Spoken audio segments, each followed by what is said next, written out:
کی سیرت کا ایک اور کمال کا پہلو کہ آپ کس قدر عبادت کرتے تھے.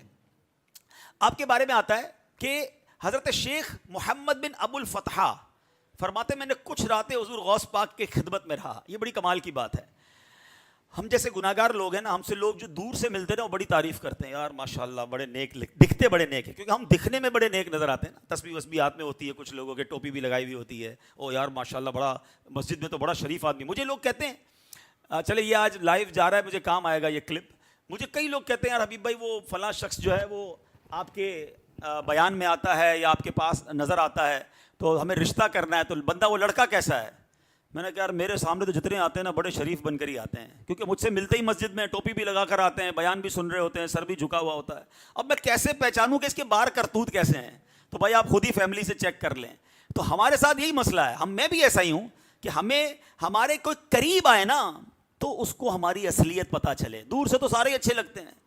ایک شخصیت کہہ رہی ہے کہ میں نے غوث پاک کے ساتھ کچھ راتیں بتائیں, کچھ وقت گزارا. اب وہ اپنے مشاہدات بتا رہے ہیں. اصل کمال یہ ہے کہ قریب رہنے والا کیا بتا رہا ہے. اللہ کرے کہ ہم بھی ایسے بنے کہ جو ہمارے قریب آئے وہ بھی اللہ والا بن جائے. ہیں ہمارے اس کا آسان جواب ہے, ہم سے بعض اوقات باہر محلے والے نمازی وغیرہ دعا کرواتے ہیں.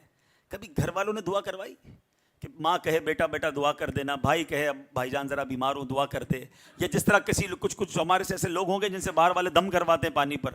کبھی گھر والوں نے کہا کہ بھائی جان ذرا دم کر دو, ہیں ابا جان ذرا دم کر دو. ان کو پتا ہے اس کے دم میں ہی دم نہیں ہے, گھر میں کیا برا حال ہے ان کو پتا ہے نا. تو مزہ یہ ہے کہ ہماری خلوتیں بھی پاک ہوں, ہیں ہمارے قریب رہنے والوں کو بھی لگے کہ واقعی اللہ والا ہے. باہر والے کہیں اور اندر برا حال ہے, پھر تو یہ بیکار منافقت ہو گئی نا کہ ظاہر میں کچھ ہے باطن میں کچھ ہے.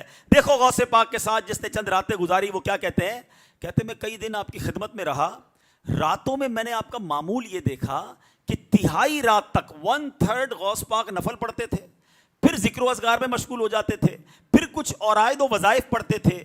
میں نے اپنی آنکھوں سے دیکھا کبھی آپ کا جسم کمزور ہو جاتا, کبھی صحت مند ہو جاتا, کبھی میری نگاہوں سے غائب ہو جاتے, کبھی پھر تھوڑی دیر بعد آ جاتے, قرآن کریم پڑھتے, یہاں تک کہ رات کا دوسرا حصہ بھی گزر جاتا, پھر طویل سجدے کرتے, اپنے چہرے کو زمین پر رکھتے, تہجد عطا فرماتے اور مراقبے میں رہتے, یہاں تک کہ فجر تو ہو جاتی. نہایت عجز و نیاز سے خشوع و خضوع سے دعا مانگتے. اس وقت آپ کو ایسا نور ڈھانپ لیتا کہ آپ نظروں سے غائب ہو جاتے. کہتے یہاں تک کہ نماز فجر کے لیے در دولت سے باہر نکلتے. ساری رات عبادت. اللہ اکبر. اب میرے پیارے اسلامی بھائیوں, غوث پاک کے بارے میں آتا ہے کہ 40 سال تک عشاء کے وضو سے فجر کی نماز ادا فرمائی. 15 سال تک میرے غوث نے, شیخ عبد القادر جیلانی نے ایک رات میں ہر روز قرآن پاک ختم فرمایا. اے قادریوں, میلاد منانے والوں, 11ویں منانے والوں, میرے غوث عشاء کے وضو سے فجر کی نماز پڑھے, اور قادری کہلانے والا نہ عشاء پڑھے نہ فجر پڑھے. سچ بتاؤ نا یہ کیسی غوث پاک کی غلامی ہے؟ غوث پاک روز پورا قرآن پڑھیں, اور غوث پاک کا دیوانہ کہلانے والے کو قرآن پڑھنا ہی نہ آتا. پڑھنا تو دور کی بات ہے, اس کو پڑھنا ہی نہیں آتا.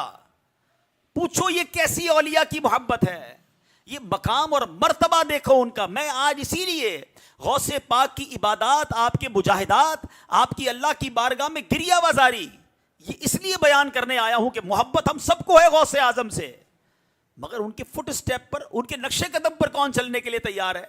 کیا صرف لنگر کھانا, 11ویں منانا, نعرے لگانا, یہی غوث پاک سے محبت ہے؟ نہیں میرے پیارے اسلامی بھائیوں.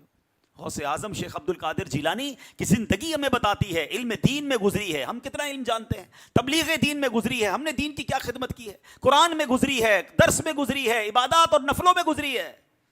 پلیز اپنی زندگی میں ان چیزوں کو لے کر آئیں.